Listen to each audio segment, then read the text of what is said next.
بسم اللہ الرحمن الرحیم۔ لو یو پاکستان ٹیلی ویژن کے ناظرین کرام، السلام علیکم۔ آج آپ کے پیش خدمت ہے ترجمہ حدیث قصہ۔ حضرت جابر ابن عبداللہ انصاری نے روایت کی ہے کہ جناب سیدہ معظمہ صدیقہ طاہرہ فاطمۃ الزہرا سیدہ سلام اللہ علیہا نے فرمایا کہ ایک روز میرے والد بزرگوار حضرت محمد مصطفیٰ صلی اللہ علیہ وآلہ وسلم میرے گھر تشریف لائے اور مجھے سلام کیا۔ میں نے بھی ادب و احترام سے جواب سلام دیا۔ اس کے بعد حضور پاک صلی اللہ علیہ وآلہ وسلم نے فرمایا کہ اے فاطمہ نور نظر، میں اپنے بدن میں کمزوری سی محسوس کر رہا ہوں۔ میں نے کہا کہ بابا جان، خداوند عالم آپ کو ناسازی مزاج سے اپنی پناہ میں رکھیں۔ پھر حضرت نے فرمایا کہ اے بیٹی، چادر یمنی لا کر مجھے اڑا دو۔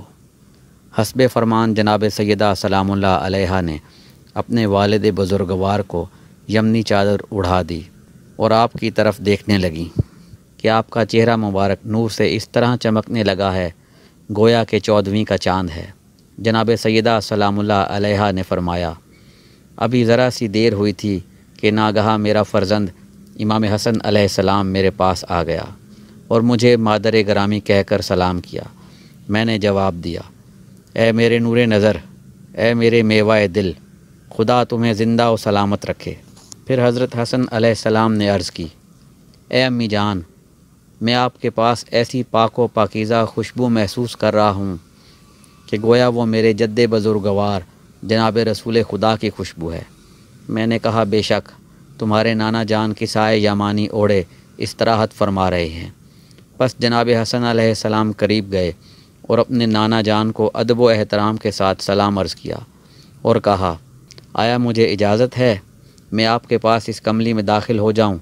جناب رسول خدا نے دعائیں دی، اے میرے فرزند، اے میرے حوض کوثر کے مالک و مختار، میں نے تمہیں اجازت دی۔ پس حضرت امام حسن علیہ السلام اپنے نانا کے پاس کملی میں داخل ہو گئے۔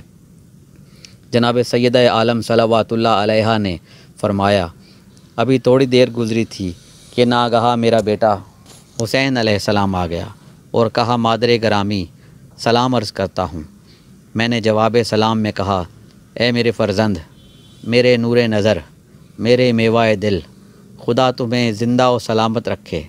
پھر حسین علیہ السلام نے کہا، اماں جان، میں آپ کے قریب ایسی نفیس خوشبو سونگھ رہا ہوں گویا کہ وہ میرے نانا جناب رسول خدا صلی اللہ علیہ وآلہ وسلم کی خوشبو ہے۔ میں نے کہا، بے شک تمہارے نانا جان اور تمہارے بھائی جان اس کملی کے نیچے آرام کر رہے ہیں۔ بس امام حسین علیہ السلام کملی کے قریب آئے اور عرض کرنے لگے، اے جد بزرگوار، اے برگزیدہ خدا، سلام قبول فرمائیں۔ کیا مجھے اجازت ہے کہ میں بھی آپ دونوں کے پاس اس کملی میں داخل ہو جاؤں؟ جناب رسول خدا نے دعائیں دیتے ہوئے فرمایا، اے میرے فرزند، اے میری امت کی شفاعت کرنے والے، بڑے شوق سے کملی میں آ جاؤ۔ پس امام حسین علیہ السلام بھی اپنے نانا اور اپنے بھائی کے پاس کملی میں داخل ہو گئے۔ جناب سیدہ سلام اللہ علیہا نے فرمایا کہ ان کے فوراً بعد ہی ابو الحسن علیہ السلام اللہم صلی علی محمد وآل محمد امیر المومنین علی ابن ابی طالب تشریف لائے۔ مجھے دختر رسول کہہ کر سلام کیا اور میں نے بھی ابو الحسن اور امیر المومنین سے خطاب کرتے ہوئے جواب سلام دیا۔ پھر امیر المومنین نے فرمایا، اے سیدہ، میں اس وقت تمہارے ہاں اپنے بھائی جناب رسول خدا صلی اللہ علیہ وآلہ وسلم کی خوشبو جیسی خوشبو محسوس کر رہا ہوں۔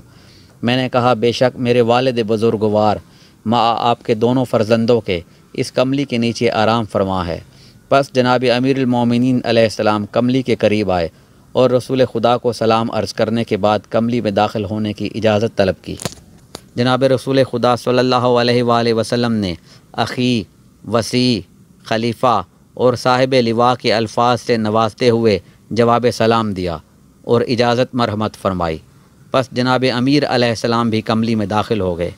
جناب سیدہ سلام اللہ علیہا نے فرمایا کہ اس کے بعد میں خود بھی کملی کی طرف متوجہ ہوئی اور اپنے والد بزرگوار کی خدمت میں سلام عرض کیا اور حضور علیہ السلام سے کملی میں داخل ہونے کی اجازت چاہی۔ حضور نے مجھے بیٹی اور پارہ جگر کہہ کر جواب سلام دیا اور مجھے اجازت مرحمت فرمائی۔ پس میں بھی ان حضرات کے ساتھ کملی میں داخل ہو گئی۔ پھر جناب سیدہ نے فرمایا، جب ہم سب اس طرح کملی میں ایک جگہ جمع ہو گئے تو میرے پدرے بزرگوار رسول خدا صلی اللہ علیہ وآلہ وسلم نے کملی کے دونوں کناروں کو پکڑ کر اپنے دائیں ہاتھ سے آسمان کی طرف اشارہ کیا اور فرمایا، بار الہ، بس میرے اہل بیت یہی ہیں، میرے خاص الخاص آدمی، ان کا گوشت میرا گوشت اور ان کا خون میرا خون ہے۔ جو ان کو اذیت دے اس نے مجھ کو اذیت دی، جو انہیں رنجیدہ کرے اس نے مجھے رنجیدہ کیا۔ میری اس شخص سے لڑائی جو ان سے برسر جنگ ہو، اور میری اس شخص سے صلح جس کی ان سے صلح ہو۔ ان کا دشمن میرا دشمن اور ان کا دوست میرا دوست ہے، یقیناً یہ مجھ سے اور میں ان سے ہوں۔ پس خداوند اپنی صلوات اور رحمتیں اور برکتیں اور رضامندیاں مجھ پر اور ان پر نازل فرما، اور ان سے ہر قسم کے رجس کو دور رکھ اور انہیں پاک قرار دے جیسا کہ پاک قرار دینے کا حق ہے۔ اس موقع پر خدائے بزرگ و برتر نے فرمایا، اے میرے فرشتوں اور اے میرے آسمانوں کے رہنے والوں، میرا آسمان کو خلق کرنا، زمین کا فرش بچھانا، چاند کو منور کرنا، سورج کو روشنی دینا، گھومتے ہوئے فلک کو قائم کرنا، سمندروں میں پانی جاری کرنا اور ان میں کشتیوں کو رواں کرنا، یہ سب کچھ ان 5 ہستیوں کی محبت کی وجہ سے ہے۔ اللہم صلی علی محمد و آل محمد۔ جو اس کسائے یمانی کے نیچے ہیں۔ اس پر جبریل امین نے عرض کی، پالنے والے، یہ مقدس ہستیاں ہیں کون؟ اس موقع پر خداوند بزرگ و برتر کا ارشاد ہوا کہ وہ نبوت کا خاندان اور رسالت کی کان ہیں، یعنی فاطمۃ الزہرا سلام اللہ علیہا، اللہم صلی علی محمد و آل محمد، اور ان کے پدر بزرگوار محمد مصطفیٰ، اور ان کے شوہر نامدار علی المرتضیٰ، اور ان کے دونوں برخوردار حسن مجتبیٰ اور حسین شہید کربلا ہیں۔ یہ سن کر حضرت جبرائیل امین علیہ السلام نے عرض کی، بار الہ، کیا مجھے اجازت ہے کہ میں زمین پر پہنچ کر ان 5 حضرات کے ساتھ شامل ہو کر چھٹا ہو جاؤں؟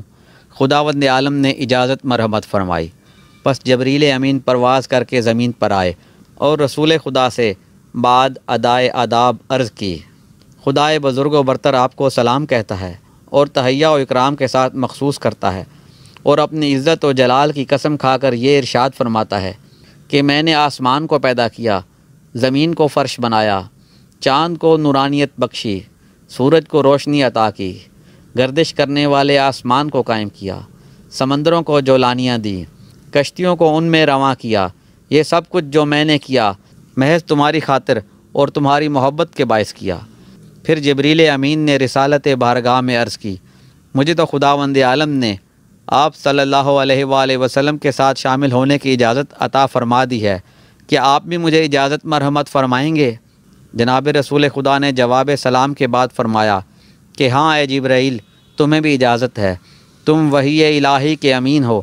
پس حضرت جبریل امین علیہ السلام کسائے یمانی میں داخل ہو گئے اور جناب رسول خدا سے فرمایا، خداوند عالم نے آپ حضرات کی شان میں یہ وحی فرمائی ہے۔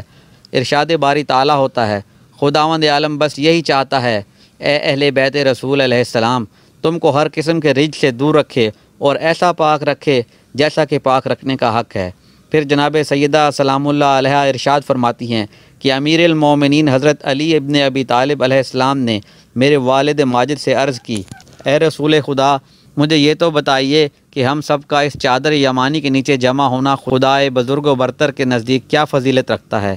جناب رسول خدا نے ارشاد فرمایا کہ مجھے اس ذات کی قسم جس نے مجھے برحق نبی مبعوث فرمایا اور مجھے رسالت کے ساتھ برگزیدہ و ہمراز بنایا، ہماری یہ حدیث دنیا والوں کی جس کسی محفل میں بیان کی جائے گی کہ جہاں ہمارے کچھ شیعہ دوست بھی جمع ہوں گے تو ان سب پر خدا کی رحمت نازل ہوگی، ان کو فرشتگان رحمت ہر طرف سے گھیر لیں گے، اور جب تک وہ متفرق نہ ہو جائیں فرشتے ان کے لیے برابر دعائے مغفرت کرتے رہیں گے۔ اس پر جناب امیر علیہ السلام نے عرض کی، رب کعبہ کی قسم، پھر تو ہم بھی اور ہمارے شیعہ بھی کامیاب و کامران ہو گئے۔ اس کے بعد جناب رسول خدا نے مقرر ارشاد فرمایا، اے علی، اس ذات کی قسم جس نے مجھے برحق نبوت سے سرفراز فرمایا اور پیغامبری کے لیے مجھ کو ہمراز منتخب کیا، ہماری یہ حدیث اہل زمین کی جس شیعہ محفل اور دوستوں کے مجمع میں بیان کی جائے گی، وہاں پر جو پریشان حال ہوگا خداوند عالم اس کی پریشان حالی کو دفع فرمائے گا، اور جو کوئی رنجیدہ و غمگین ہوگا خداوند عالم اسے رنج و غم سے نجات و راحت دے گا، اور جو کوئی حاجت مند ہوگا خداوند اس کی حاجت بھر لائے گا۔ یہ خوشخبری سن کر جناب امیر علیہ السلام نے فرمایا کہ خدا کی قسم، پھر تو ہم اور ہمارے شیعہ دنیا و آخرت کی سعادتوں اور برکتوں سے بہرہ یاب ہو گئے۔ اللہم صلی علی محمد و آل محمد وعجل فرجہم۔ التماس دعا۔